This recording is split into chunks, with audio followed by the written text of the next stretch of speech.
Hello everyone, welcome to enlighten learning.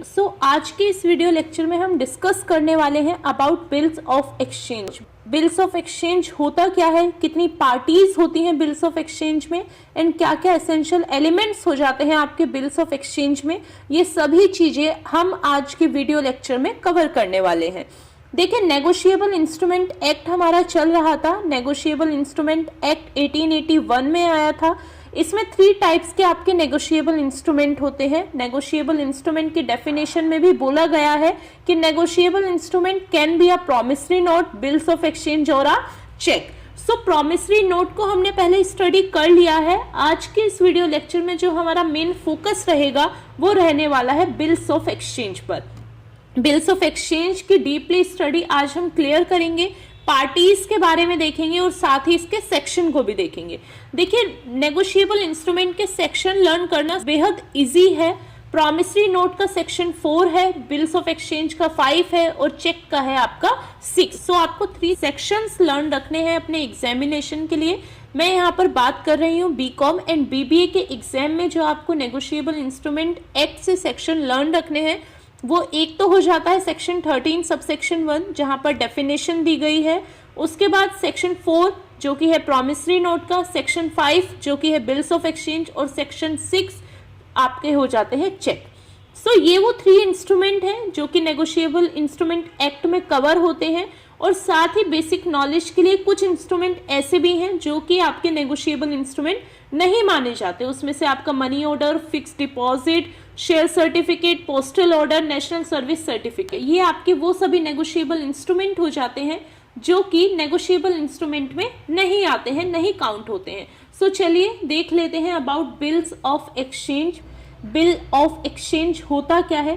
देखिए, bill of exchange का जो सेक्शन है वो आपका सेक्शन 5 है नेगोशिएबल इंस्ट्रूमेंट एक्ट 1881 का। सो देखिए, बिल्स ऑफ एक्सचेंज क्या होता है? बिल मीन्स जो आप ड्रॉ करते हैं, वो पर्सन जो कि उस बिल को ड्रॉ करेगा मीन्स जो बिल को मेक कर रहा है उस पर्सन को बोला जाएगा यहाँ पर ड्रॉयर। देखिए, बिल्स ऑफ एक्सचेंज एक राइटिंग डॉक्यूमेंट होता है, मीन्स एक पेपर पर उसको राइट किया जाता है।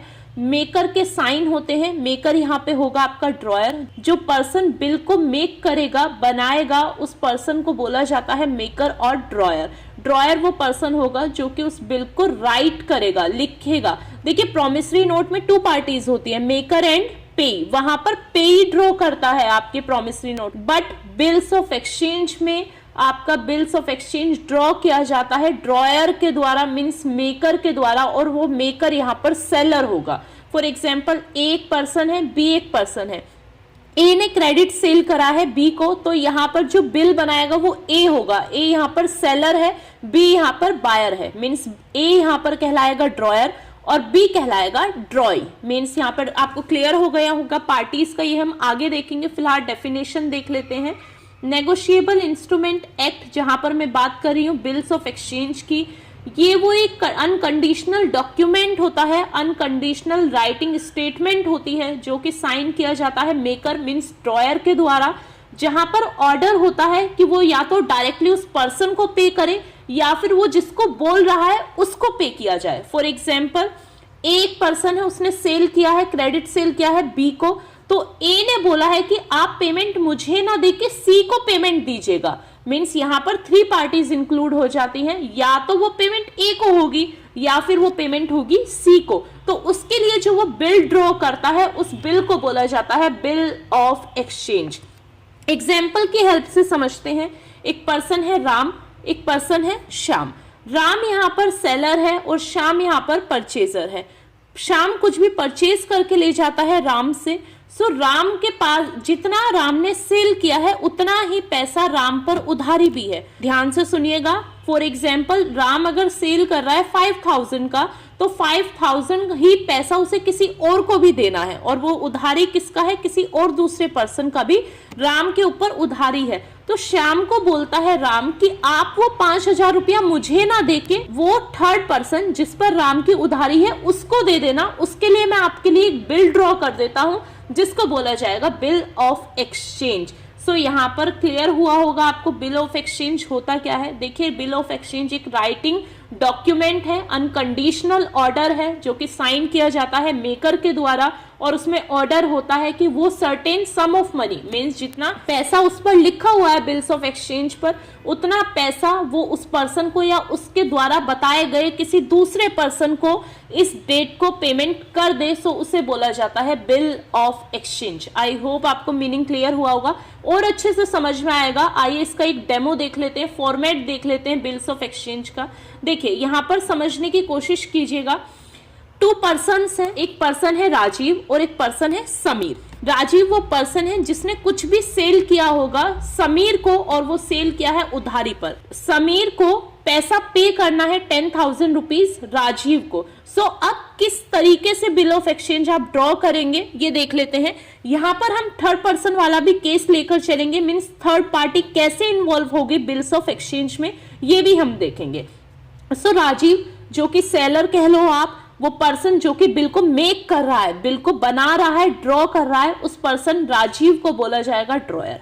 नेक्स्ट जो सेकंड पर्सन है ड्रॉई, जिसको पैसा देना है वो पर्सन आपका कहलाएगा ड्रॉई, यानी कि वो यहाँ पर समीर है। समीर का एड्रेस भी लिखा होगा, समीर का साइन भी होगा, वो एक्सेप्ट करेगा उस चीज को, तो वो पर्सन कहलाएगा आपका समीर। उस बिल को एक्सेप्ट कर रहा है, जिसके ऊपर वो बिल ड्रॉ किया जा रहा है, उस पर्सन को बोला जाएगा ड्रॉई। जो उस बिल को मेक कर रहा है उस पर्सन को बोला जाएगा ड्रॉयर। अब यहाँ पर वही सेम कंडीशन लेते हैं कि थर्ड पार्टी कैसे इंक्लूड होगी।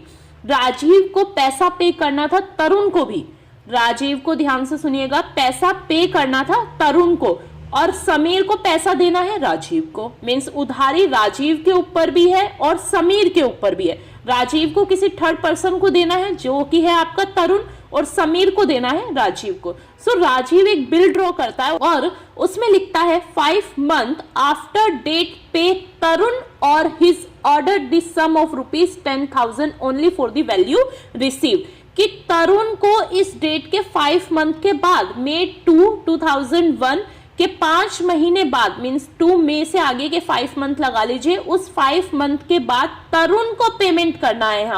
यहाँ पर पेमेंट राजीव को नहीं करना है, तरुण को करना है। सो ये जो थर्ड पर्सन है इसको बोलेंगे हम पेई। पेई वो पर्सन होगा जिसको पैसा रिसीव होगा। ड्रॉयर भी पेई हो सकता है, बट हम बिल ऑफ एक्सचेंज की इंपॉर्टेंट पॉइंट होता है कि यहाँ पर 3 पार्टीज भी इंक्लूड हो सकती हैं। प्रॉमिसरी नोट में 3 पार्टीज नहीं हो सकती, वहां पर मेकर एंड पेई होगा, बट बिल्स ऑफ एक्सचेंज में आपकी 3 पार्टीज होंगी।